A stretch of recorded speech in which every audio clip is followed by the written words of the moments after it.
চট্টগ্রামের কর্ণফুলী উপজেলা বড় উঠান মৌলভী বাড়িতে সৈয়দা হোসনি আরা আলম খান ফাউন্ডেশনের ব্যবস্থাপনায় দশমবারের মতো পবিত্র মাহে রমজান উপলক্ষে কোরআন তেলাওয়াত, হামদ নাত ও আজান প্রতিযোগিতার পুরস্কার বিতরণী সভা অনুষ্ঠিত হয়েছে। সৈয়দা হোসনে আরা আলম খান ফাউন্ডেশনের চেয়ারম্যান মোহাম্মদ মোকাম্মেল হক খানের সভাপতিত্বে ও মিনহাজউদ্দিন খানের পরিচালনায় অনুষ্ঠানে প্রধান অতিথি হিসাবে শাহমীরপুর ফয়জুল বাড়ি ফাজিল ডিগ্রি মাদ্রাসার ভারপ্রাপ্ত অধ্যক্ষ মাওলানা ড মোহাম্মদ খলিলুর রহমান।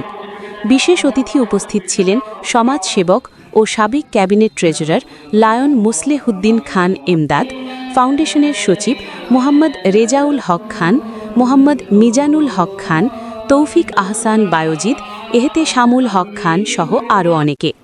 প্রধান বিচারক হিসাবে দায়িত্ব পালন করেন সরোয়ার আলাম আল কাদেরি। কোরআন তেলাওয়াতে প্রথম স্থান মোহাম্মদ নাজিমুল হোসেন সাকিব, দ্বিতীয় স্থান রাকিবুল ইসলাম, তৃতীয় স্থান মোহাম্মদ শফিউল ইসলাম হানিফ, হামদ নাতে প্রথম স্থান মোহাম্মদ ইসমাম।